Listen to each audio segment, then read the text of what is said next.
Hello student, আজকে আমরা class 10-এর অঙ্ক নিয়ে চলে এসেছি। সরল সুদ কোষে দেখি 2। সরল সুদ জিনিসটা কি সেটা আমরা আগে বুঝতে হবে। সরল সুদ খুব ইজি একটা চ্যাপ্টার। এখানে একটা সূত্র মুখস্থ রাখলে আমার সমস্ত অঙ্ক হয়ে যাবে। যেমন দেখো, আমি বলছি সূত্রটা হচ্ছে I/PTR/100।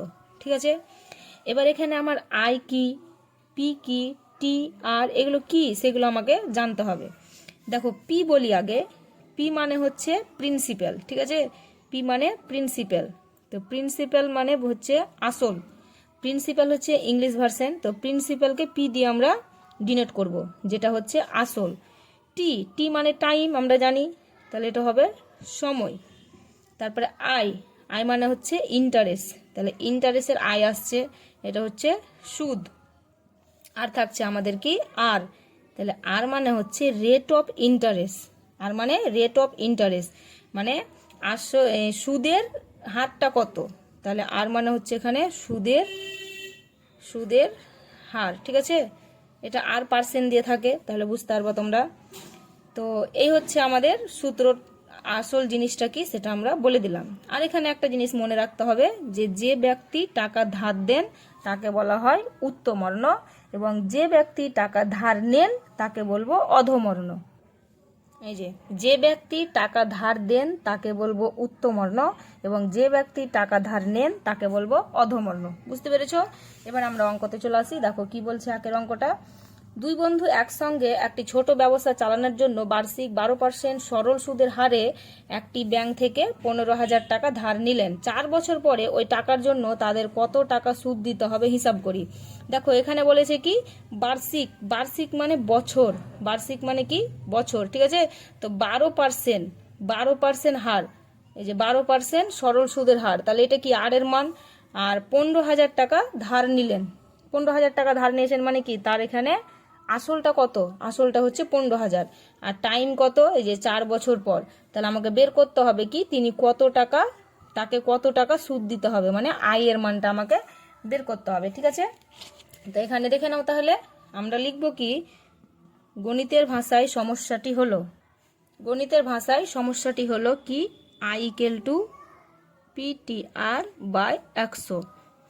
তাহলে এখানে বলো I/, পি এর মান কত, পি এর মান হচ্ছে 15,000 টাকা, তাহলে 15,000 ইন্টু টি এর মান কত, টি এর মান ছিল 4 বছর, তাই তো, তাহলে টি এর মান 4 ইন্টু আর এর মান কত ছিল, মানে সুদের হারটা কত ছিল 12, বাই নিচে কত হবে 100।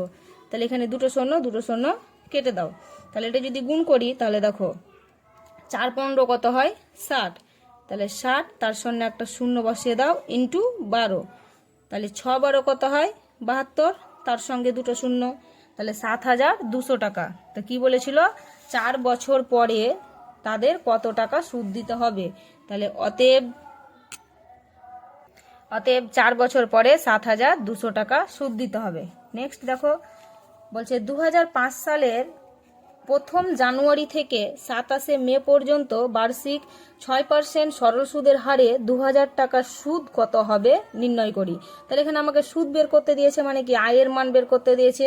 আসল কত, পি এর মান হচ্ছে কত 2,000 টাকা, সুদের হার মানে আর এর মান কত 6%।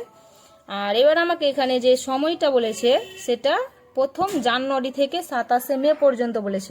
তো এখানে আমাদের কি কি বলেছে সেগুলো যদি আমরা একটু লিখে নিই, তাহলে দেখো পি মানে প্রিন্সিপাল, তাহলে আসলটা কত বলেছিল, আসলটা বলেছে 2,000 টাকা, তাই তো, আসল 2,000 টাকা।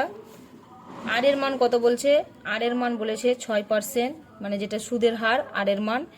এবং টাইমটা কত বলেছে, টাইমটা এখানে কিন্তু আমাকে বছরে দেয়নি, দিনে দিয়েছে, 1 জানুয়ারি থেকে 27 মে। তো কত দিন হচ্ছে সেটা আমরা আগে জেনে নিই। তাহলে 1 জানুয়ারি থেকে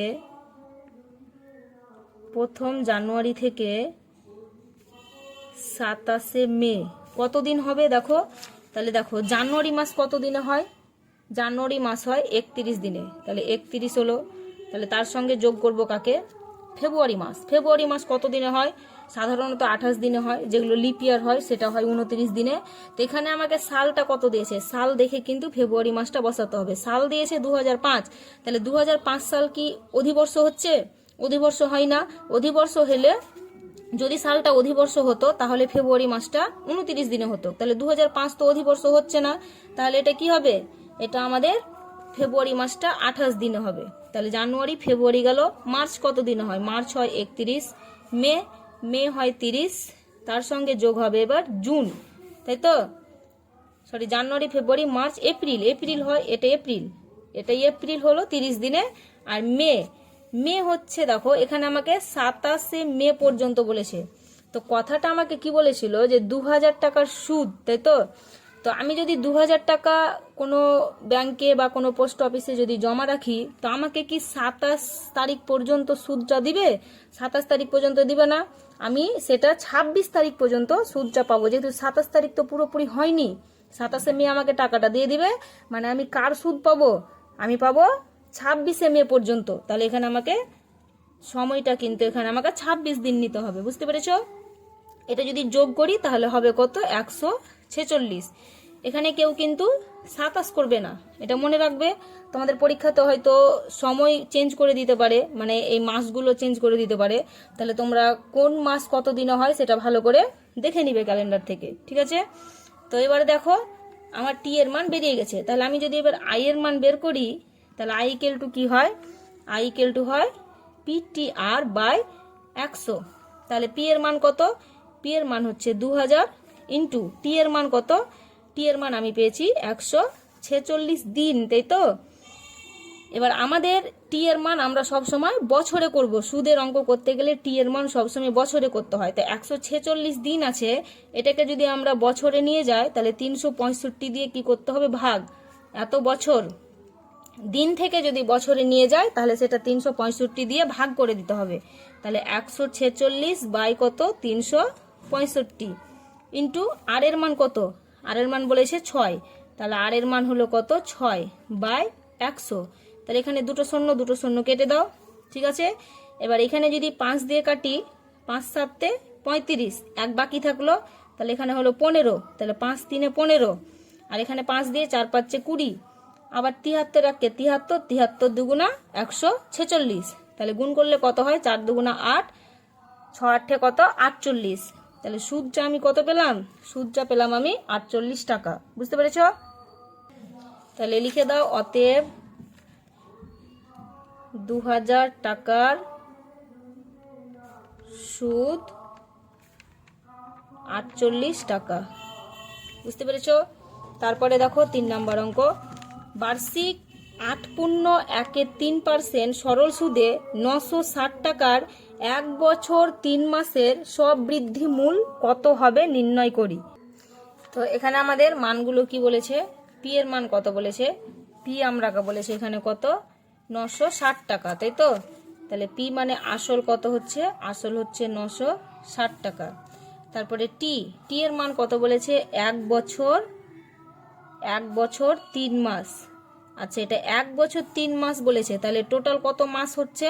1 বছর মানে 12 মাস, তার সঙ্গে 3 মাস যোগ, তাহলে 12 আর 3 কত হলো? 15 মাস। আমি বলেছি যে সুদের অঙ্ক করতে গেলে আমরাকে মাস বা দিন যেটাই দেখ না কেন তাকে আমাকে বছরে পরিণত করতে হবে। তো যদি দিন দেয় তাহলে আমরা জানি কত দিনে 1 বছর হয়? 365 দিনে, তাহলে দিন দিলে 365 দিয়ে ভাগ করতে হবে।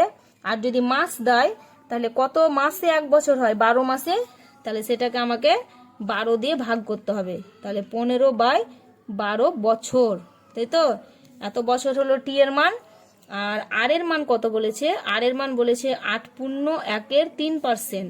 তাহলে এটা 3 8 24, আর উপরের একটা যোগ হয়, তাহলে 24 আর 1 কত হবে? 25.3%, ঠিক আছে? এবার আমি সুদটা বের করি। তাহলে সুদ আমার কত হবে? এখানে লিখো, অঙ্কের ভাষায় সমস্যাটি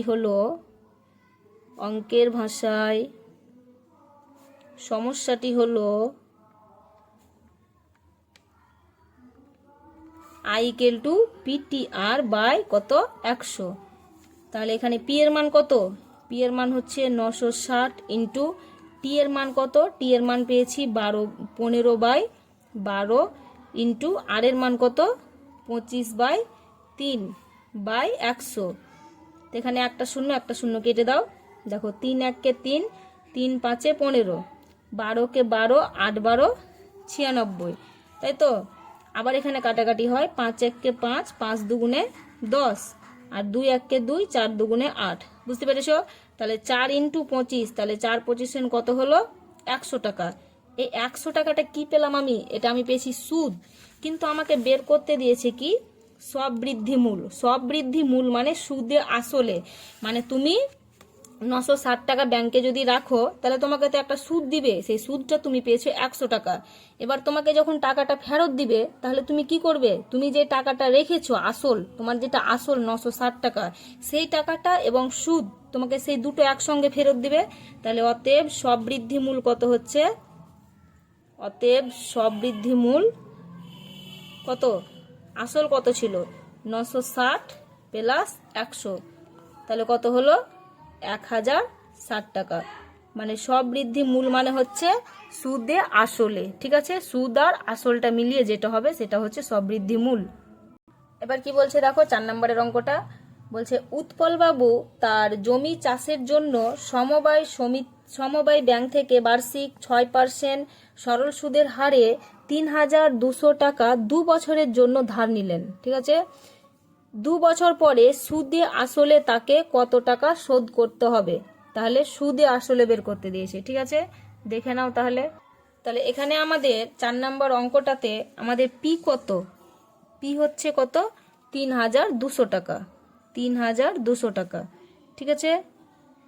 আর টাইম টিটা কত হচ্ছে? টিটা হচ্ছে 2 বছর। আর আর এর মান কত? আর এর মান 6%, মানে সুদের হারটা, ঠিক আছে? তাহলে আমাকে এবার সুদে আসলে বের করতে দিয়েছে, তাহলে আমাকে আগে সুদ বের করতে হবে, তারপরে আসলটা যোগ করে দেব, তাহলে সুদে আসলে বেরিয়ে যাবে। তো সুদ বের করতে গেলে তাহলে কি হবে? গণিতের ভাষায় সমস্যাটি হলো I equal to PTR by কত 100। তো আই ইকুয়াল টু পি এর মান কত? এখানে পি এর মান হচ্ছে 3200 প্লাস টি এর মান কত 2 বছর ইন্টু আর এর মান কত 6/100। এখানে দুটো শূন্য কেটে দাও, তাহলে 32 × 2 মানে কত হয় 64। 64কে যদি 6 দিয়ে গুণ করা যায়, 4 6 24 4, হাতে 2, 6 6 36, আর দিয়ে 38, তাহলে 384 টাকা। এটা আমরা কি পেলাম?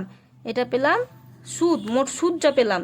এবার আমাকে বের করতে দিয়েছে সুদে আসলে কত। তাহলে অতএব সুদে আসলে মানে ব্যাংকে জমা আসলটা কত ছিল? 3200 টাকা। তাহলে 3200 টাকা 2 বছর রেখেছি 6% হারে, কত টাকা সুদ পেয়েছি? 384 টাকা। তাহলে টোটাল আমার কত হবে? 3584 টাকা। সুদে আসলে বা সববৃদ্ধি মূল যদি বলে তাহলে আমাকে আগে সুদ বের করে নিতে হবে, তারপর আসল যোগ করে দিতে হবে। নেক্সট দেখো 5 অঙ্কটা কি বলছে। বার্ষিক 5.25% সরল সুদের হারে শোভাদেবী একটি ব্যাংকে কিছু টাকা জমা রাখেন। 2 বছর পর তিনি সুদ হিসাবে 840 টাকা পেলেন। তিনি কত টাকা জমা রেখেছিলেন? ঠিক আছে, তাহলে দেখে নাও। এখানে অঙ্কটা ভালো করে লক্ষ্য করো, আমাকে বলেছে তিনি কত টাকা জমা রেখেছিলেন, মানে কি আমাকে এখানে পি এর মানটা বের করতে বলেছে, আসল কত সেটা আমাকে বের করতে বলেছে, ঠিক আছে? তাহলে কি করব দেখে। তাহলে আমরা সূত্রটা কি জানি? 5 নম্বরের অঙ্ক, গণিতের ভাষায় সমস্যাটি হলো, তোমরা গণিতের ভাষায় বা অঙ্কের ভাষায় লিখতে পারো। গণিতের ভাষায়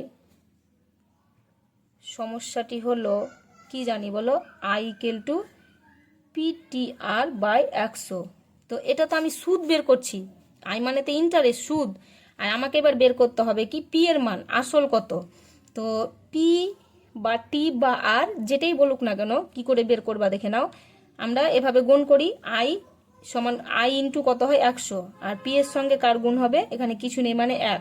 তাহলে PTR সমান কত হবে?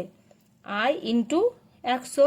এবার যদি আমি পি এর মান বের করি তাহলে পি ইকুয়াল টু কত হবে? ওপরে আই ইন্টু 100 বাই কত টি আর, তাই তো?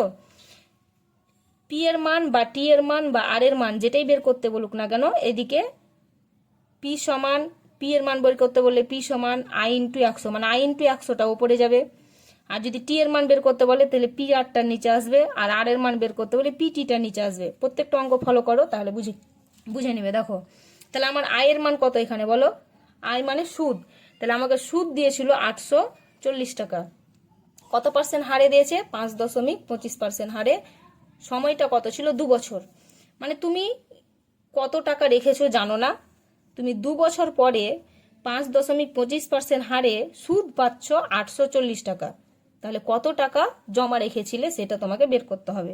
তাহলে দাও, আয়ের মান কত? 840 ইন্টু 100 বাই টি এর মান কত? 2 ইন্টু আর এর মান কত? 5.25। এখানে যদি দশমিকটা আমি উঠিয়ে দিই, তাহলে ডান দিক থেকে দুটো সংখ্যার পরে দশমিক আছে, তাহলে একের পরে দুটো শূন্য বসলো। এবার যদি আমি কাটি 2 দিয়ে, 2 1 কে 2, তারপরে 5 2 10, এখানে একটা শূন্য বসলো। 5 দিয়ে যদি কাটি 5 1 কে 5, তাই তো 5 1 কে 5, একটা শূন্য বসবে। তারপরে 5 5 কত হবে? 25, তাই তো। তারপরে দেখো 5 দিয়ে যদি আবার কাটি, তাহলে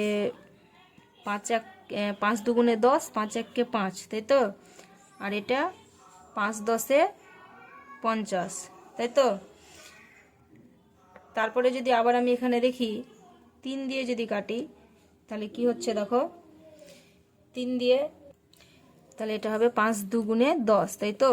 এবার যদি 3 দিয়ে কাটি, তাহলে 3 7 21, এটা 3 দিয়ে 8 আছে, তাহলে 3 2 6, তাহলে 6, 8-এর 6 কেটে গেছে, বাকি থাকলো 2, তাহলে এখানে 2 আর 4 24 হয়, তাহলে 3 8 24। আবার যদি 7 দিয়ে কাটা হয়, 7 1 কে 7, 4 7 28, তাহলে উপরে পড়ে থাকছে 4 ইন্টু 2, তাহলে 4 2 কত হয়? তাহলে 4 2 কত হলো? 8, তাই তো। আর এখানে আমার পড়ে থাকছে কত? এখানে আমার একটা শূন্য ছিল, তাহলে 4 2 কত হলো? 8, একটা শূন্য বসিয়ে দাও, তার সঙ্গে আবার দুটো শূন্য। দেখো এটা যে বুঝতে পারোনি, একটু আবার বুঝে নাও কাটাকাটিটা। তাহলে 840 ইন্টু কত? 100 ইন্টু 100 বাই 2 ইন্টু 525, তাই তো। তাহলে দশমিক উঠিয়ে আমি এখানে একটা 100 পেয়েছি। দেখো ভালো করে বুঝো, প্রথমে 2 দিয়ে কাটবে, 2 1 কে 2, 50 2 100 হয়েছে। এবার 5 দিয়ে কাটো, 5 1 কে 5, তাহলে এখানে 5 1 কে 5 কেটে গেল। এবার আবার যদি কাটি আমি, তাহলে আমার এখানে কি করতে হচ্ছে? দুটো সংখ্যা নিতে হচ্ছে, তাই তো। এটা 25 ছিল আমার, তাহলে দুটো সংখ্যা নিতে হচ্ছে একসঙ্গে, তাহলে এটা একটা শূন্য নিতে হয়, 5 5 25। দেখো 525কে যদি 5 দিয়ে ভাগ করি, 525কে যদি 5 দিয়ে ভাগ করি, তাহলে 5 1 কে 5, এবার 2 নামবে, 5 দিয়ে যাচ্ছে না, ওই জন্য একটা শূন্য নিতে হয়, আবার 5 নামাতে হয়, তাহলে 5 5 কত হয়? 25। বুঝতে পেরেছো? ওই জন্য এখানে 105 পেয়েছিলাম। ঠিক আছে, এখানে আমি 5 দিয়ে কেটেছি, তাহলে এখানে 5 দিয়ে কাটো, 5 10 50।